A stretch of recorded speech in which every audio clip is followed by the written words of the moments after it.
We are gonna then move on to board communications. Does anybody have any board communications? All right, well, what I wanted to say is based on tonight, I wanted to thank everybody for their very thoughtful discussions. I know that there are some things that, everybody comes at some of these things from different points of view, and I really respect everybody's commitment to understand what's going on and to be engaged and to put your voice out there about what you think about things. It's very nice that we're a board that is so very engaged with our policies and want to make sure that we're doing the right thing for the right reasons, so I appreciate that. And I also just wanted to extend a short little thank you to all of the teachers and staff and everybody that's been getting ready for our kids to come on Wednesday, and to all the parents, hopefully you're ready to send your kids back to school. I'm not sure how I'm feeling about it personally. I think summer goes by so fast, but hopefully it will be a great start to the school year for everybody. All right, with that, we are now up to public comments. At this time, we welcome members of the community to address the board. When you are called, please come up to the microphone and state your name and your address, and limit your comments to 3 minutes. Sorry. I'm so sorry. It works. Please direct all comments to the board. Per established procedures, we will not respond to questions or interact with the speaker during public comment. Everyone who indicates that they would like follow-up from the district will get follow-up from the appropriate administrator. And yes, we have a new clock that we're apparently trying out today. Hopefully you all can see it there from the microphone. The secretary will be running the clock, so Running is a generous word. So we'll see how this goes. Hopefully it will go well, and we'll get to our stack here. First up is Doug Lee.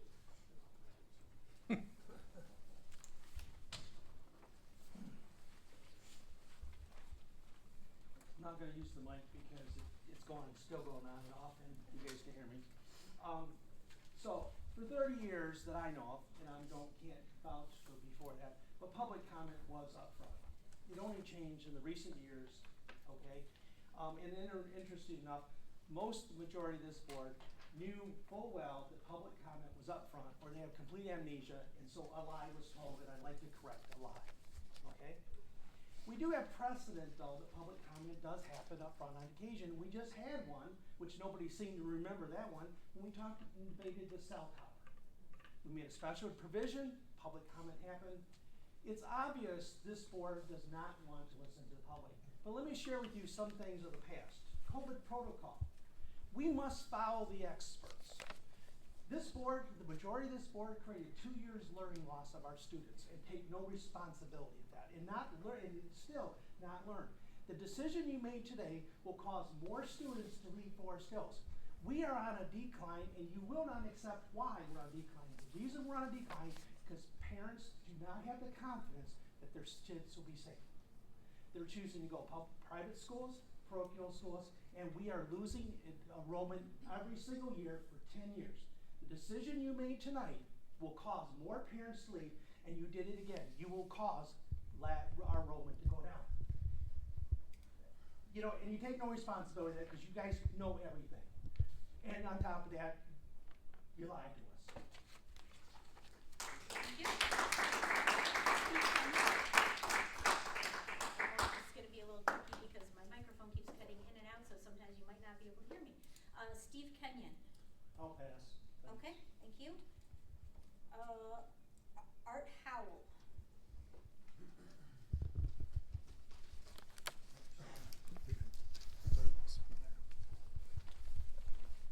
Okay, my name's Art Howley. I actually live in Caledonia, but I have 2 granddaughters that go to Forest Hill Central here, high school.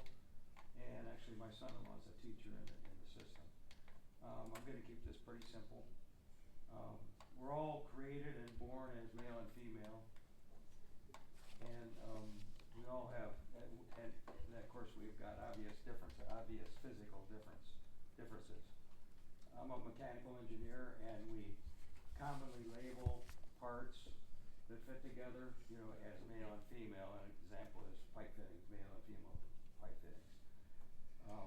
If there's any need for a change, I suggest we relabel the doors, the bathroom doors, as male rather than men's and female rather than women's. We have to stop enabling the satanic mental illness of gender confusion. I was praying, and now I'm disappointed that you didn't all vote no for this. I understand we have regulations, but I think we have a responsibility to these kids. I think the kids are more important than some of these regulations. So I am concerned. Yeah, like I said, I have 2 granddaughters in high school here. So I don't like the changes. Thanks. Thank you.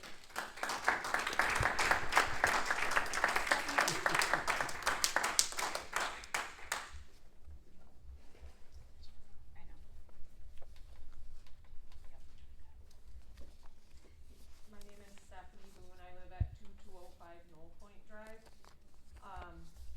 I just took some time this week to do a search on social media just to kind of see what people are saying out there. I literally just plugged in FHPS, Forest Hill Public Schools in social media, and I found these comments. I'll leave them anonymous, but I'm strongly considering taking my soon-to-be 9th grade twins out of Forest Hill schools and putting them at Catholic Central. Looking for help with drivers in the neighborhood. A couple people said, you know, look into it because most of the private schools are full at this point. Someone commented and said, private schools being full says what other people are thinking about public schools, even Forest Hills. Here's another one. Forest Hills is not what it used to be. Student scores have fallen consistently over the last 10 years. Our last graduated this year and we struggled mightily. Thanks to a few amazing teachers who steadfastly presented as caring, invested, competent educators, we made it through. I've heard good things about Catholic Central, North Point, and Ada Christian. Good luck to you and your family. It goes on and on. People talking about their kids falling behind. One talking about their concerns about their child having a D- and that they literally were told that it doesn't matter, the schools don't care because they're passing. This is not okay, but we keep painting lipstick on this pig and sweeping these comments under the rug like you just did to all of us tonight. You don't want to hear from the public, and that is a huge concern. And it's a common thread when I look up Forest Hills on social media. You should try it. Because I guarantee the majority in this room had something to say to you tonight about Title IX, and you shut us all down on purpose. 2 board members here tonight were willing to actually take a minute and stop and think. Lowell schools, if you would have let me speak during public comment earlier, they did stop and take some time to think last week, and they did decide to stop a minute. Let's get some more information and let's let this play out in the courts. What is so bad about that? You're so worried about discrimination. I have a stalker who is a teacher in Forest Hills Public Schools who I spoke to you all about 2 years ago, Jeff Wieringa. He's not done. I'm not sure if action has been taken or not, but I definitely see that there are parents who are concerned about their children having him as a teacher. One reached out to me this week. Why don't you look into that for starters? Thank you.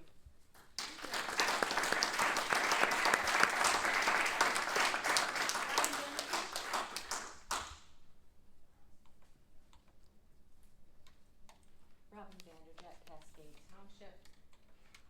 I've been up here for a year and a half, and I've been listening tonight all talk about policy and governance and rules.